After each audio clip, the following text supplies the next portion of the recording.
Greetings world. We are anonymous. L'attentat est signé Cosa Nostra, mot à mot, notre affaire. Le juge Falcone, qui enquêtait sur la structure interne de la mafia, était devenu gênant. Quelques années auparavant, on prétendait officiellement que la mafia n'existait pas.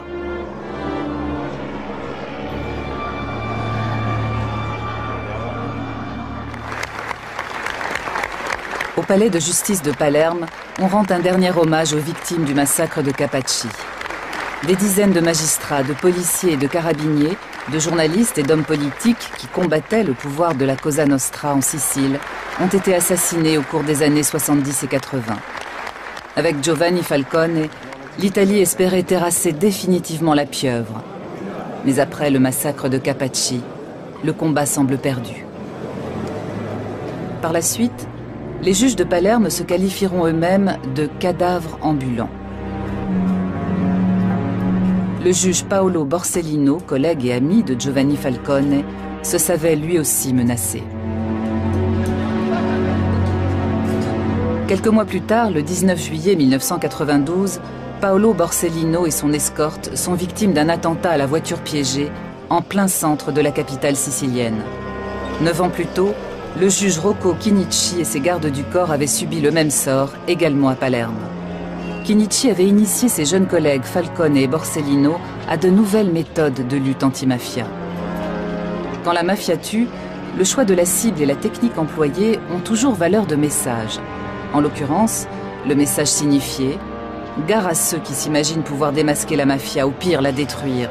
Ils seront anéantis au sens propre du terme. Il ne doit rien rester d'eux. Même leur souvenir sera effacé. »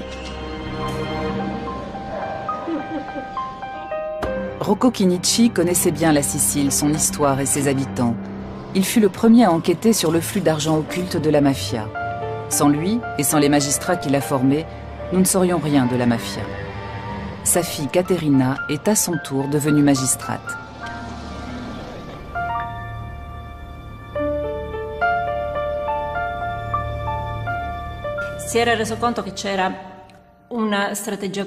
Il avait constaté l'existence d'une stratégie commune aux terribles homicides de ces années-là. Il s'était rendu compte que la mafia avait infiltré les divers secteurs de la société, comme par exemple les administrations, le monde politique, les institutions. Il avait bien compris que la mafia n'était pas seulement une organisation criminelle, mais également, hélas, une culture.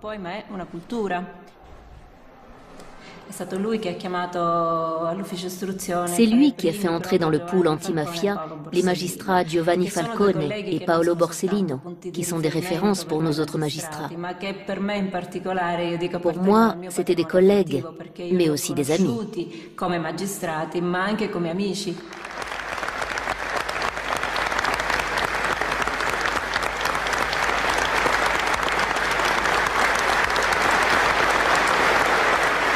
C'est une souffrance qui se renouvelle constamment.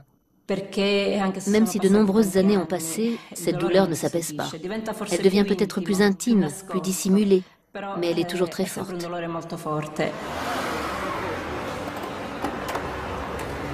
De nombreux juges anti-mafia sont placés sous protection rapprochée depuis plus de 20 ans.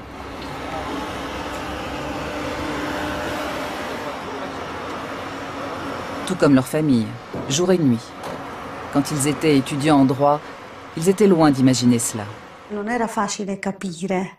À l'époque, entre 1975 et 1982-83, il était difficile de comprendre ce qui se passait à Palerme.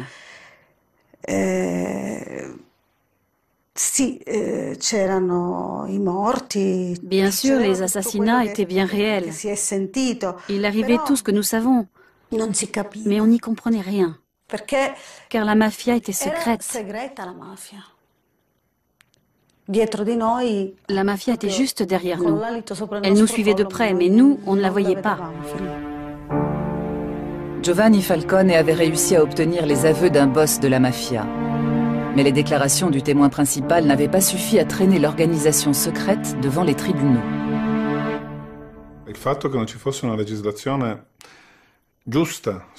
Il nous manquait une législation adaptée qui prenne en compte le phénomène mafieux.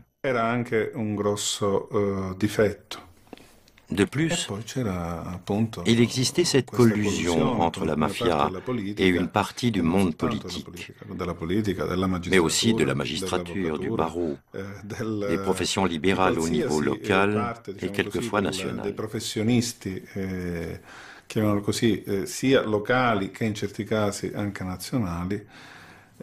C'était ce fameux marécage dont parlait Falcone, qui rendait tout beaucoup plus difficile, plus dangereux. Le député Pio La Torre est assassiné en 1982. Avant sa mort, il avait déposé un projet de loi permettant de poursuivre toute personne ayant des liens avec la mafia et de confisquer les biens des mafieux condamnés. La loi n'entrera en vigueur qu'après le double meurtre du préfet de Palerme, le général Dalla Chiesa, et de sa jeune épouse.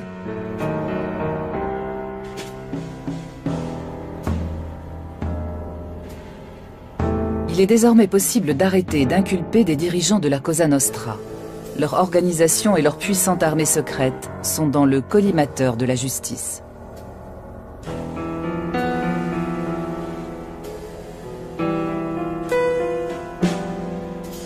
À la prison de Palerme, on construit une salle d'audience blindée, conçue pour résister à des tirs de roquettes. C'est ici que le 10 février 1986 s'ouvre dans des conditions de sécurité maximum ce qu'on appelle le maxi-procès contre la Cosa Nostra.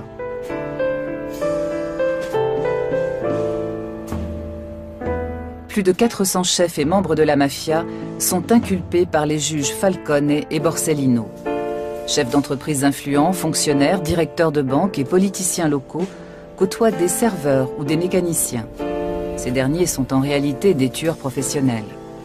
Toutes les tentatives de sabotage du procès échouent. Contre toute attente, le tribunal ne se laisse pas intimider. Souvent, les témoins se rétractent parce qu'ils sont victimes d'intimidation. Et pour cause.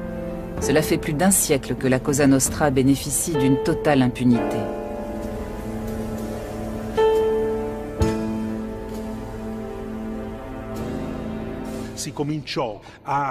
Le bruit commençait à courir que cela ne servait à rien, que ça ne faisait que nuire aux Siciliens et à leur image dans le monde. C'était une tentative pour affaiblir le procès. Je crois que je ne suis pas le seul à ne pas avoir dormi la nuit précédente, en partie à cause de l'immense responsabilité de devoir relater le procès des procès. Dès le deuxième jour, nous avons réalisé que nous assistions à un événement historique. Le procès se conclut par des condamnations à des peines maximales. Falcone et Borsellino ont porté à la Cosa Nostra le coup le plus sévère de son histoire. L'arrêt, rendu au mois de décembre 1987, révèle une chose sensationnelle. La mafia existe, c'est une organisation pyramidale dont les dirigeants ont des relations avec la politique. Et ce n'est pas tout. Alors que jusqu'ici, de nombreux jugements avaient été annulés pour de prétendus vices de procédure, la Cour suprême de Rome confirme les verdicts en 1992. L'événement marque un tournant décisif dans l'histoire de l'Italie d'après-guerre.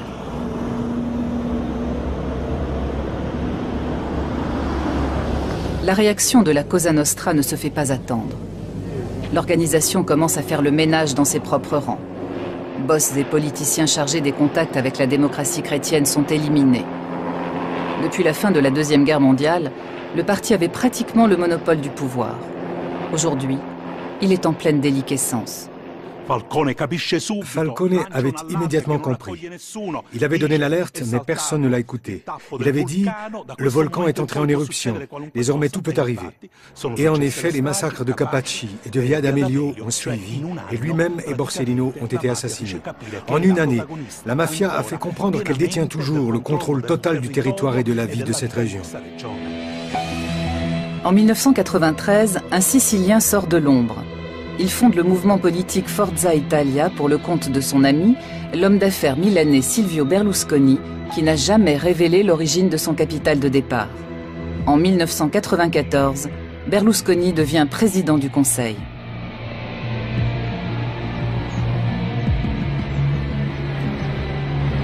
Le siège de la Direction nationale antimafia à Rome est placé sous haute surveillance. L'histoire de la mafia en Italie ne se résume pas à la lutte contre la mafia, mais aussi à la cohabitation avec elle. Une cohabitation faite de négociations et de dialogues qui s'est déroulée parallèlement à la lutte. Comme s'il y avait un État double qui d'un côté combat et de l'autre dialogue et cohabite. Mai 2009. Dans la salle d'audience du maxi procès de Palerme, on commémore les attentats perpétrés contre Falcone et Borsellino. Des lycéens engagés dans le mouvement anti-mafia, des familles de victimes, de hauts représentants de l'État participent à la manifestation. Beaucoup de beaux discours et beaucoup de non-dits. Après les attentats de Capaci et de Via d'Amelio, de réelles négociations ont été engagées. Car, je le répète, le dialogue n'a jamais été rompu.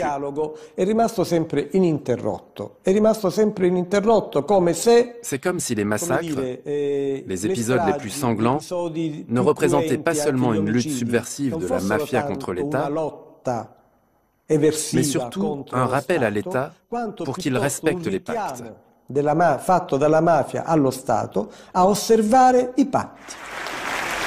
Un appareil d'État parallèle qui passe des accords avec la mafia. Que signifie cette allusion ?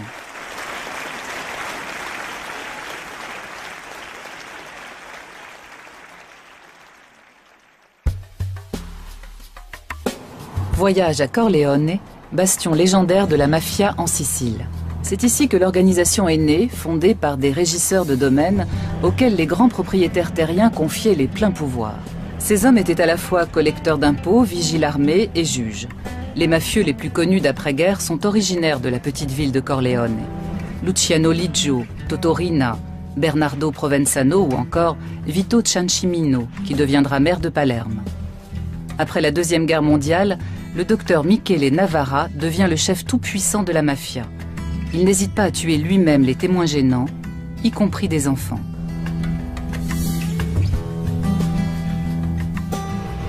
Mais il s'oppose à la jeune génération du clan de Corleone qui veut faire main basse sur Palerme en s'attaquant à l'aristocratie mafieuse. Après avoir éliminé Navarra, ses rivaux passent à l'attaque. Une attaque brutale et impitoyable.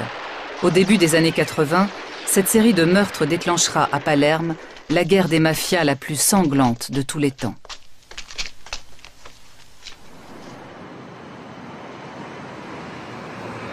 Mais les mafieux de Corleone sont vaincus par l'État et grâce aux confessions de chefs repentis de la Cosa Nostra de Palerme.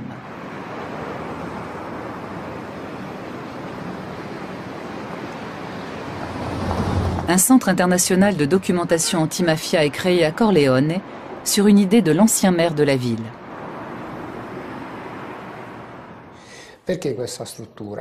Pourquoi ce centre? Pour se souvenir qu'à Corleone, il y a eu la mafia la plus puissante, la plus féroce et la plus enracinée du monde occidental. Mais aussi pour qu'on sache qu'à Corleone, on a mené un combat contre la mafia. Ce lieu en est un témoignage concret. Les dossiers du maxi-procès relatent une défaite de la mafia, mais non sa fin. Car tout au long de son histoire, elle s'est toujours relevée. À la fin du XIXe siècle, les ouvriers agricoles et les paysans pauvres de Sicile se regroupent sous la bannière du tout jeune Parti socialiste italien. Le mouvement, basé à Corleone, a pour slogan « La terre appartient à ceux qui la travaillent ». Il est violemment réprimé par l'État.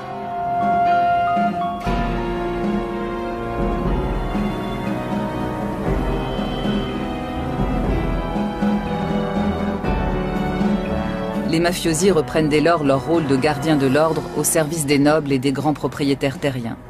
En 1915, ils assassinent sur ordre de leur patron, Bernardino Vero, le maire socialiste de Corleone.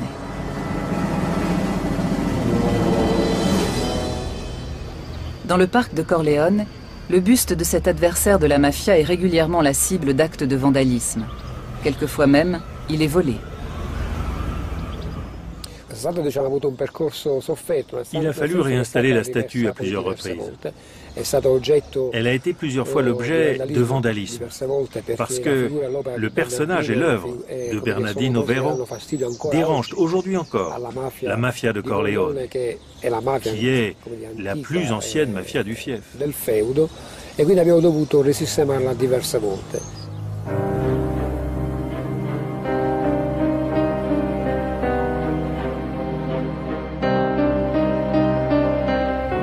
L'Italie du Sud a une longue tradition d'émigration. Ses habitants sont partis par centaines de milliers pour tenter leur chance aux États-Unis.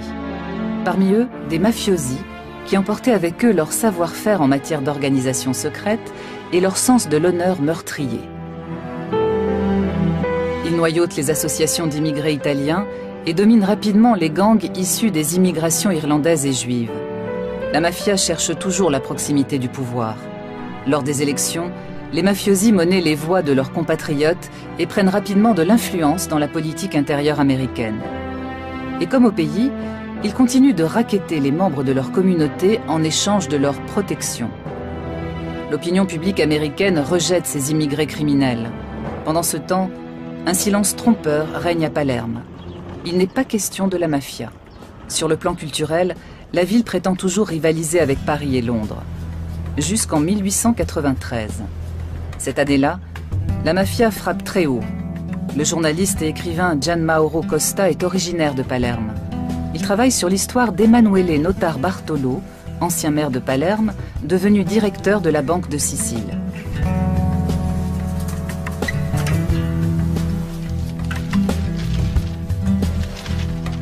Le 1er février 1893, 2 hommes assassinent Notar Bartolo dans un compartiment de train. Notar Bartolo avait découvert que des mafiosi et des notables volaient la Banque de Sicile. De plus, il souhaitait accorder des crédits aux ouvriers et aux petits paysans désireux d'acheter des terres. 2 bonnes raisons de l'éliminer. Après l'assassinat de Notar Bartolo, le mot mafia fait le tour de l'Italie pour la première fois. Gian Mauro Costa a découvert dans les archives de sa famille une correspondance. Une jeune parente, partie rejoindre son mari à Milan en 1901, suit le procès des commanditaires du meurtre de Notar Bartolo. À Palerme, la tante de la jeune femme rejette l'idée que la haute société sicilienne peut avoir des liens avec cette obscure mafia. Pour elle, il s'agit d'une rumeur malveillante propagée par les Italiens du Nord. Elle écrit « Nous, les gens du Sud, serions tous des criminels arriérés et incultes, sous prétexte que nous restons attachés à notre foi et que nous défendons la dignité et la grandeur de nos hommes. Ce Nord sans foi ni loi se croit-il tout permis ?» Mon Dieu, répond la nièce, c'est de justice qu'il s'agit. De lettre en lettre, le ton monte. Le conflit nord-sud divise la famille. En 1904, le commanditaire du meurtre de Notar Bartolo, un homme politique sicilien lié à la mafia, est acquitté. La Sicile est en liesse. Le 12 mars 1909, un homme est abattu sur la Piazza Marina à Palerme. La victime, Joe Petrosino, est un policier américain originaire d'Italie du Sud. À New York, il a combattu la branche américaine de la Cosa Nostra. Selon Gian Mauro Costa, il voulait également démasquer l'organisation sur sa terre d'origine, la Sicile. Mais Petrosino sous-estime la mafia. Bien qu'il séjourne à Palerme incognito, l'organisation le localise et l'attire dans un piège mortel. Après l'assassinat d'Emanuele Notar Bartolo, la mort de Petrosino est la preuve de l'existence de la mafia. Mais il vaut mieux ne pas en parler.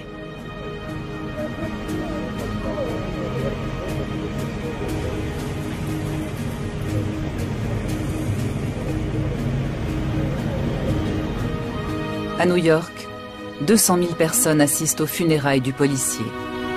Mais si Petrosino est mort, la mafia, elle, est bien vivante et de plus en plus puissante. Alors, il vaut mieux s'en accommoder. Une attitude qui perdure encore. Les crimes de la mafia ont longtemps été classés dans la catégorie délinquance de bandes organisées.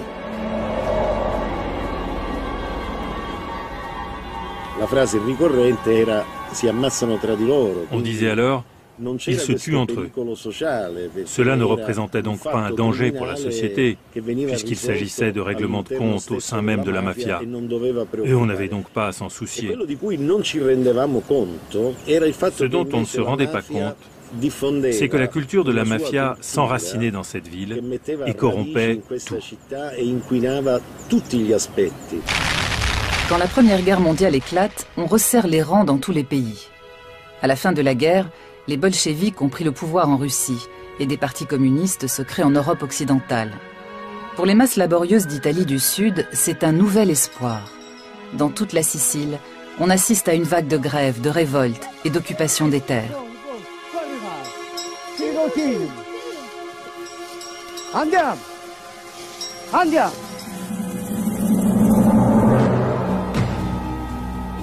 Jusque-là, les grands propriétaires terriens avaient défendu bec et ongle le système féodal. Mais entre 1918 et 1922, ils comprennent que la donne a changé. Face à ces masses disciplinées et organisées politiquement, la mafia ne leur est plus d'aucune aide.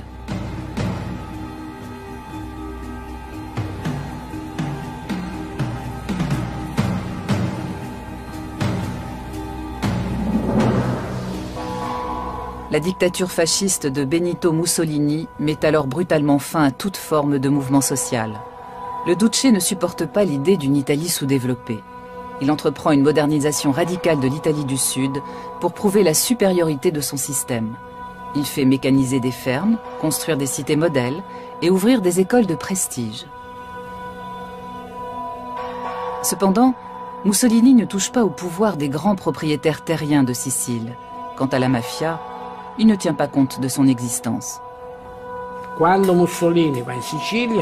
Mussolini s'est rendu en Sicile pour la première fois, il est arrivé escorté par les gendarmes et la police, comme c'est la règle pour les visites d'État.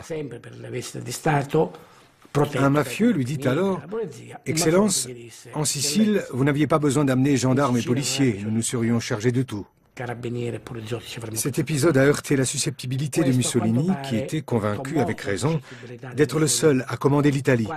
Il n'admettait pas l'existence d'une autre autorité. De retour à Rome, il a décidé de faire la guerre aux mafieux.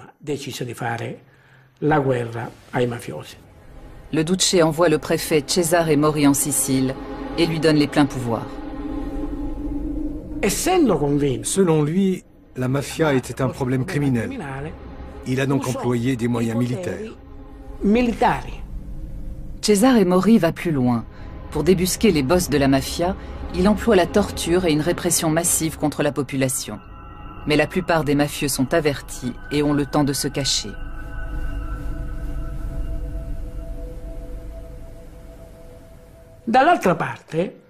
En observant la situation sicilienne, Mori comprend que les mafieux ne sont pas que des gardes privés ou des hommes de main, mais qu'ils portent la chemise noire et qu'ils sont donc fascistes eux aussi.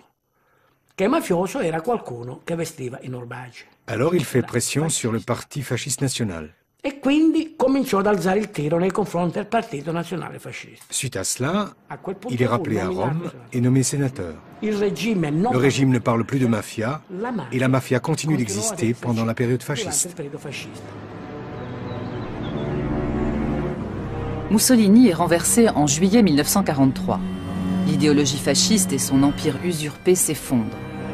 Les mafias d'Italie du Sud ont à nouveau le champ libre. Leur âge d'or commence. Pendant ce temps, la branche américaine de la Cosa Nostra est à l'apogée de sa puissance. Elle a fait fortune grâce au trafic d'alcool né avec la prohibition et au nouveau marché de la drogue.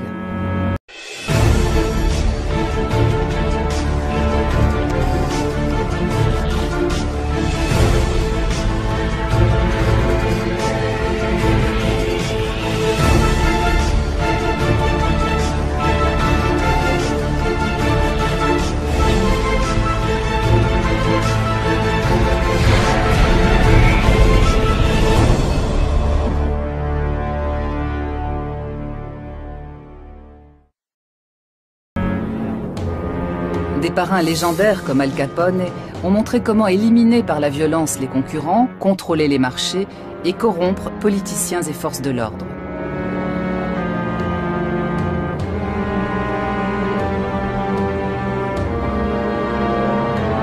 L'un de ses parrains survit miraculeusement à un règlement de compte.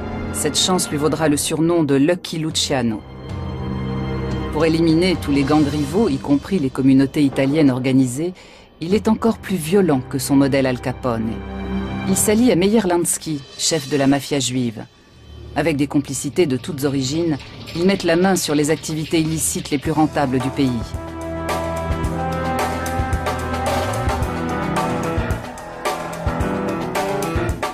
Y compris celles interdites jusque-là par la mafia sicilienne, comme par exemple la prostitution. Après avoir noyauté, corrompu et écrasé le mouvement syndical américain, la Cosa Nostra entre à la bourse de Wall Street.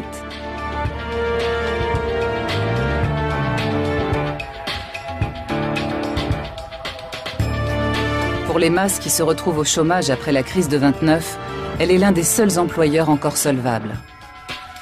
Dans ce contexte, l'État américain charge la mafia de mettre fin à des actes de sabotage dans le port de New York. Pour finir, les services secrets de la marine américaine contactent Lucky Luciano, alors condamné à une longue peine de prison. Les Alliés préparent le débarquement de Sicile. Ils chargent Luciano d'organiser les contacts avec les chefs de la mafia. Les militaires ne font pas la fine bouche. Au fond, puisque Mussolini les a persécutés, les mafiosi ne sont-ils pas des antifascistes? De plus, ils sont farouchement anticommunistes. Après avoir débarqué en Italie du Sud, les Alliés ont besoin d'une situation stable, sans agitation sociale, pour pouvoir continuer leur progression vers le nord.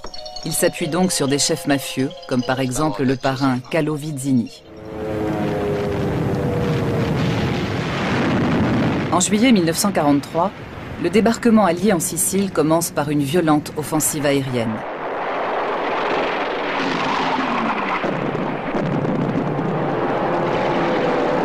Puis, les Alliés entament l'une des opérations les plus secrètes de la fin de la Deuxième Guerre mondiale. Juste après le débarquement, des officiers américains invitent des représentants de la mafia sur la passerelle de commandement de leur navire. La mafia savoure son triomphe. À terre, les Alliés sont accueillis par une foule en liesse. Et pour cause, de nombreux GI sont des descendants d'immigrés siciliens. La fraternisation entre Siciliens et Américains est immédiate et durable. Elle se prolonge jusqu'à nos jours.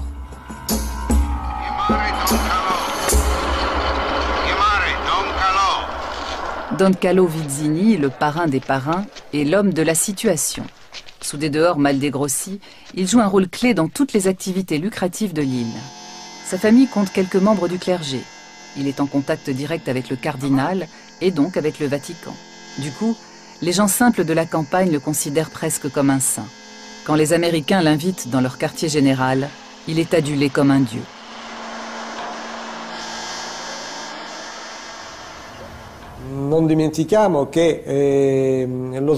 N'oublions pas que le débarquement en Sicile s'est déroulé avec l'aide massive de personnages mafieux auxquels on a même confié des charges politiques. Ils ont été nommés maires de certaines municipalités et ont obtenu ainsi une sorte de légitimité. Mr.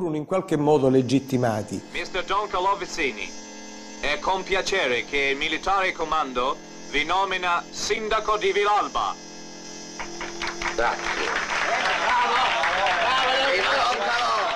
Naples est libérée en octobre 1943. La ville devient la base de ravitaillement des forces alliées et de l'aide humanitaire venue d'outre-Atlantique. Les cargos américains déversent dans la ville détruite et affamée des millions de tonnes de charbon, de farine, de maïs, de conserves et de matériel militaire, mais aussi des quantités astronomiques d'alcool et de cigarettes.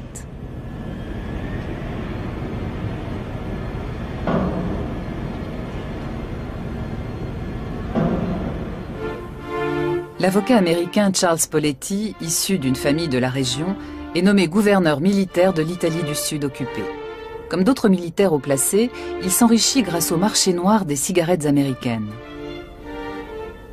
Les Américains disposaient de plus de denrées, de cigarettes, de nourriture qu'ils n'en consommaient. Et les Napolitains sortaient de la guerre, appauvris et sans ressources. Les surplus américains étaient vendus au marché noir aux contrebandiers. La marchandise de contrebande provenait donc des Américains. On assiste à des carrières étonnantes. Vito Genovese, recherché pour meurtre aux États-Unis, fait du trafic de cigarettes américaines à grande échelle. Il a d'excellentes relations avec Charles Poletti.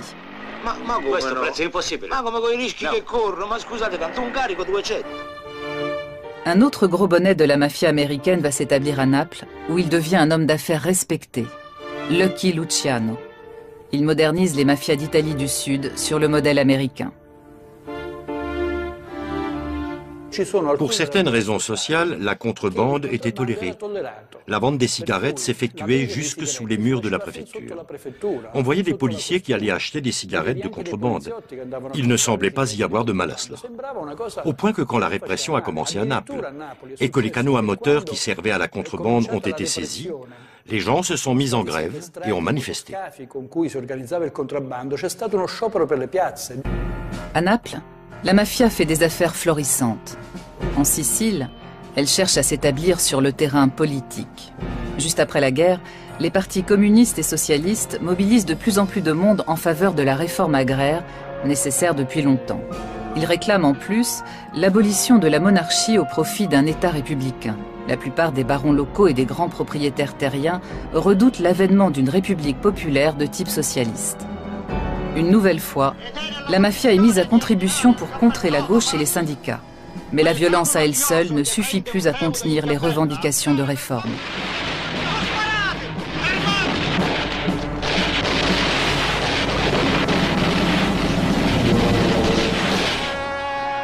La situation empire quand la gauche remporte les premières élections régionales libres de Sicile. Le 1er mai 1947, une fête populaire est organisée dans la vallée de Portella della Ginestra, dans l'arrière-pays sicilien.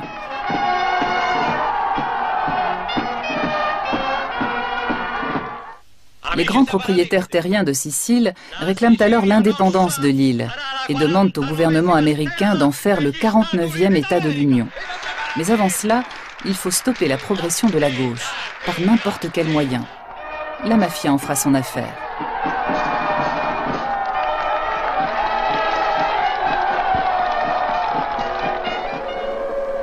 Elle contacte Salvatore Giuliano, jeune chef charismatique d'une bande de malfaiteurs comme il y en a tant à l'époque. Il est chargé de donner une leçon à la gauche et à ses électeurs siciliens. Un bain de sang rendra ses dirigeants plus dociles et fera passer à la population l'envie de suivre ses mots d'ordre. Les auteurs du massacre du 1er mai 1947 tirent sur des femmes et des enfants. Ils ne seront jamais identifiés avec certitude. Jusqu'à nos jours, l'affaire demeure un secret d'État.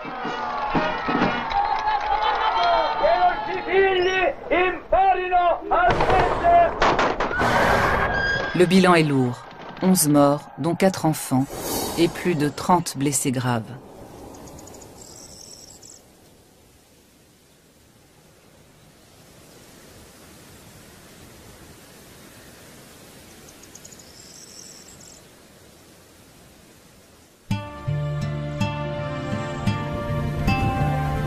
Après le massacre, Salvatore Giuliano et son bras droit seront liquidés. Tous les indices permettant de remonter jusqu'à la mafia, à des commanditaires ou des complices, ont disparu. Aujourd'hui encore, les survivants demandent en vain pourquoi l'Italie refuse obstinément de faire toute la lumière sur ce crime.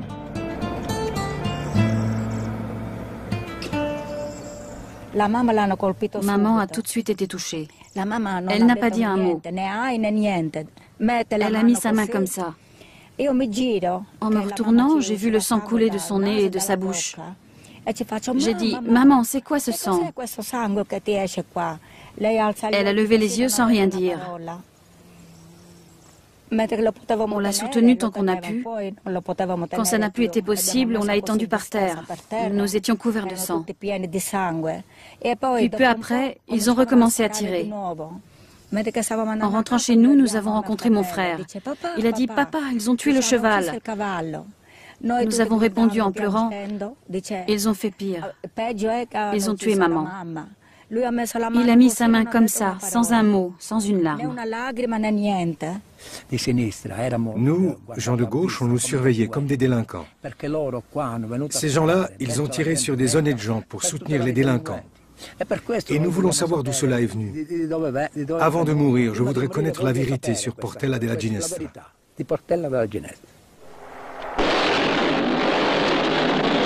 Après le massacre, les attentats contre les partis et les syndicats de gauche continuent. Des dizaines de permanents sont assassinés ou disparaissent sans laisser de traces.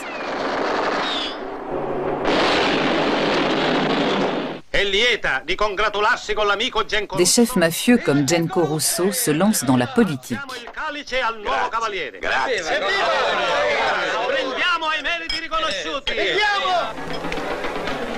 Don Carlo Vizzini est traité en chef d'État par les cardinaux. Dès lors, la structure du pouvoir des mafias a été modifiée. Juste après la guerre, elles ont pris part à la tentative de séparatisme sicilien. Puis, après l'accord de 1948 avec la démocratie chrétienne, elles ont renié le séparatisme et sont entrées librement dans l'État italien, avec des connexions dans les partis au pouvoir de la République naissante. Di potere della nuova Repubblica. Il cavaliere Giuseppe Genco Russo è l'uomo che farà gli interessi dei Mussumeli. Concittadini, votate il numero 8 della lista della Democrazia Cristiana. Votate Genco Russo. 20 ans plus tard, en 1968, une nouvelle tempête éclate. Le système démocrate chrétien vacille sur ses bases. On parle même de coup d'État militaire. Pour faire tourner son industrie, l'Italie du Nord a fait venir du Mezzogiorno des milliers de jeunes ouvriers pour les exploiter sans vergogne. À présent, ils se révoltent massivement, soutenus par les étudiants de gauche. Dans le sud, la contestation dénonce le pillage et l'appauvrissement de la Calabre, l'un des bastions historiques de la mafia. Sur son territoire, l'Ndrangheta calabraise parvient à canaliser la révolte au mieux de ses intérêts. Mais entre 1968 et 1970, la démocratie chrétienne, la mafia et l'Église catholique voient vaciller le système qui leur permet de se partager le pouvoir.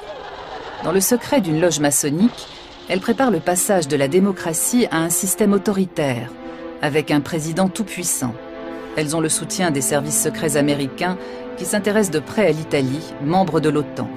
Objectif : neutraliser les communistes, les syndicats et l'ensemble de la gauche, et prendre le contrôle de la presse, de la radio et de la télévision. L'homme fort de la loge P2 s'appelle Licio Gelli. Il a des relations avec la présidence américaine et les parrains de la mafia. À l'apogée de son pouvoir, l'homme de l'ombre commande aux services secrets italiens, à une partie des carabiniers et de l'armée. Parmi les membres de la loge secrète, on trouve le nom d'un entrepreneur milanais, un certain Silvio Berlusconi.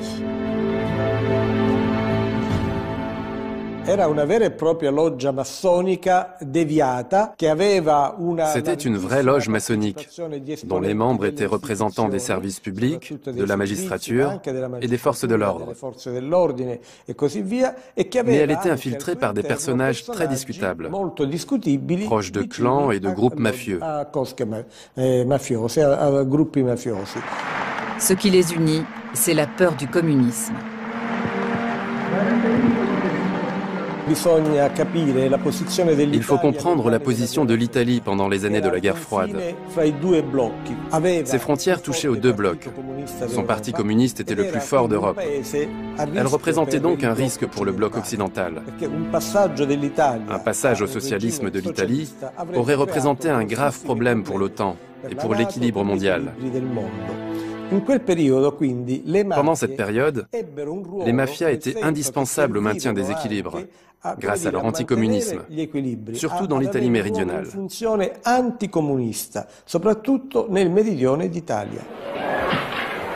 Elles sont alors mises au service d'une terrible stratégie secrète.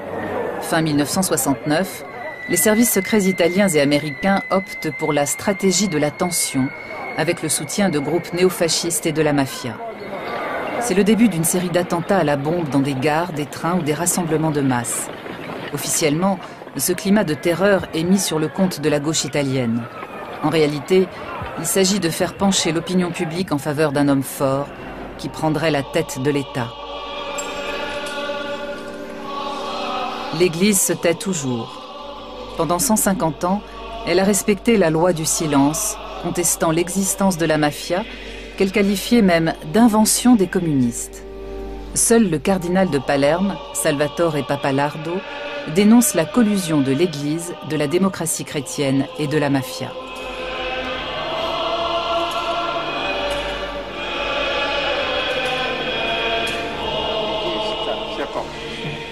S'il est un homme politique qui nie toute implication, c'est Giulio Andreotti. 7 fois président du Conseil, ce démocrate chrétien de la première heure, formé par le Vatican, explique à mots couverts pourquoi l'Église et la démocratie chrétienne ont fait alliance avec tous les groupes anticommunistes depuis 1945, y compris la mafia. Dans les organismes catholiques, nous avions connaissance des persécutions religieuses pratiquées dans les pays où les soviétiques avaient pris le pouvoir. Et c'était donc une sorte de guerre préventive, afin que cela ne se répète pas en Italie. Ceci explique aussi l'engagement de l'Église dans les élections de 1948, dans les comités civiques. Il ne s'agit donc pas d'une invasion du domaine politique, mais d'une défense. Pour l'exprimer par une comparaison, comme les cultivateurs indépendants défendaient leurs terres contre les nationalisations, de même, les cultivateurs indépendants des âmes défendaient leur propre liberté et leur subsistance. En 1988, le cardinal Pappalardo déclare que les liens entre l'Église et la démocratie chrétienne d'une part et la mafia d'autre part sont incompatibles avec les fondements de l'état de droit et les principes du christianisme. En conséquence, il faut excommunier les mafieux. Mais la population ne l'entend pas de cette oreille. Dans un quartier périphérique de Naples, des femmes s'opposent à l'arrestation de leur mari, membre de la Camorra. Elles accueillent les représentants de l'État au cri de « Fuori », dehors. Pour elles, l'ennemi, c'est l'État. Que ce soit à Naples, en Calabre ou en Sicile, les 2 seules grandes organisations à bénéficier d'un appui populaire sont la mafia et l'Église catholique. Sans réelle perspective d'avenir, les générations qui grandissent dans ces régions misent de plus en plus sur le trafic de drogue auquel se livrent leurs familles et leurs clans, acceptant ainsi de vivre dans la clandestinité, d'aller en prison ou d'être assassinés dans la fleur de l'âge. Comme à Duisbourg, en Allemagne, où de jeunes Italiens sont tués par l''Ndrangheta en août 2007.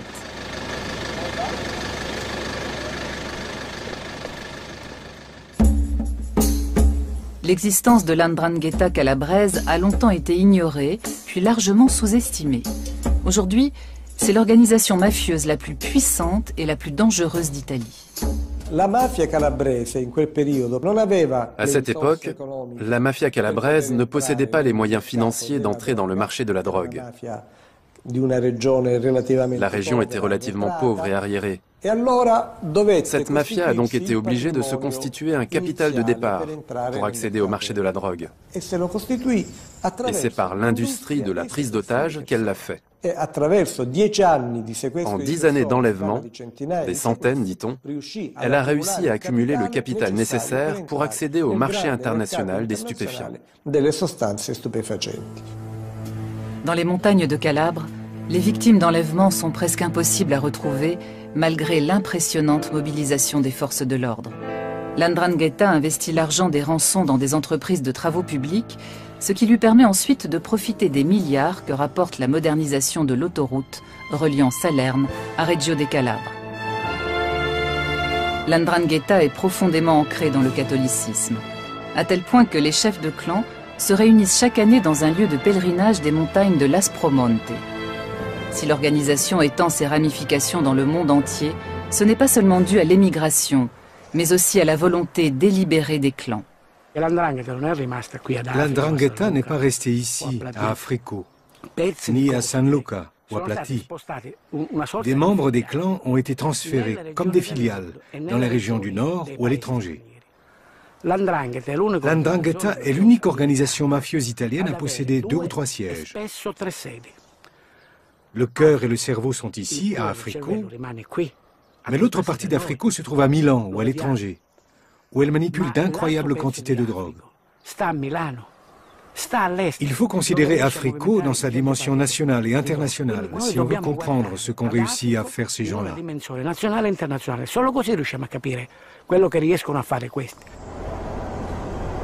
Les choses ne changeront-elles jamais? En Italie, la résistance contre le système mafieux s'organise, mais les résultats sont encore maigres. Ici, on peut lire « La mafia souille la Sicile ». C'est ce qu'on dit. C'est écrit sur l'affiche. Je n'ai pas encore lu cette affiche. C'est ce qui est écrit, c'est vrai ou non? Non, non. Sans la présence aussi importante de la mafia, votre vie serait-elle meilleure ou pire? Pire, à mon avis. Pire? Oui. Ce sont des gens aimables et aussi très pieux.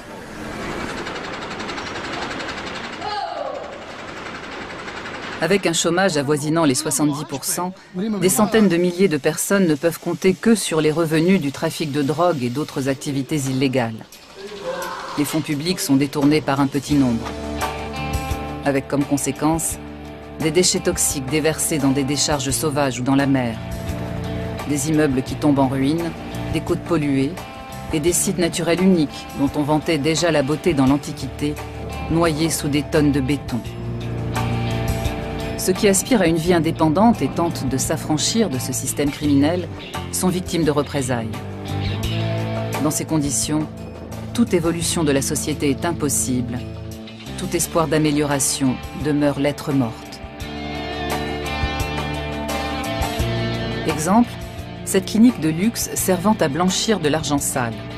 Construite par des hommes de paille avec de l'argent mafieux, elle a été saisie par la justice. Elle était censée attirer de riches patients, mais aussi encaisser des subventions permettant de financer des soins coûteux.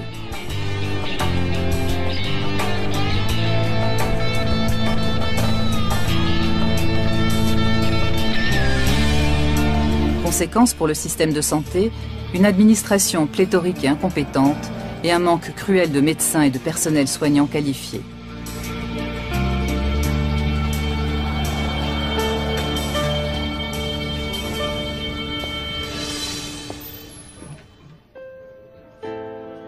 Résultat, des services entiers doivent être fermés dans les hôpitaux.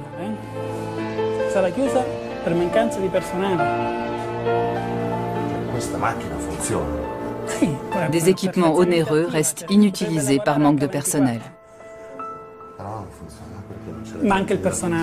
Dans le sud de l'Italie, la population fait les frais de ce système.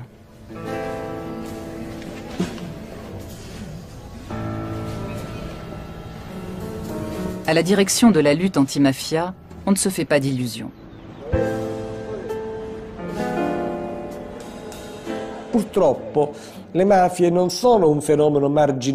Malheureusement, les mafias ne sont pas un phénomène marginal comme les autres phénomènes criminels du reste de l'Europe, y compris le phénomène du terrorisme. Elles sont désormais une composante structurelle de notre société, une composante indispensable même, puisqu'elles sont l'interlocuteur nécessaire pour toutes les politiques menées par l'État en Italie du Sud.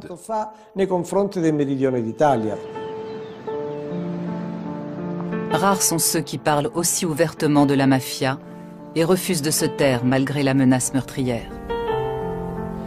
En Italie et en Europe, la majorité préfère se voiler la face et ignorer les rares voix qui s'élèvent.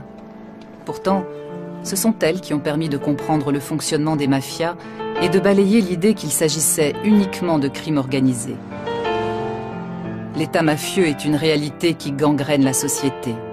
Il est potentiellement aussi dangereux que n'importe quel système totalitaire.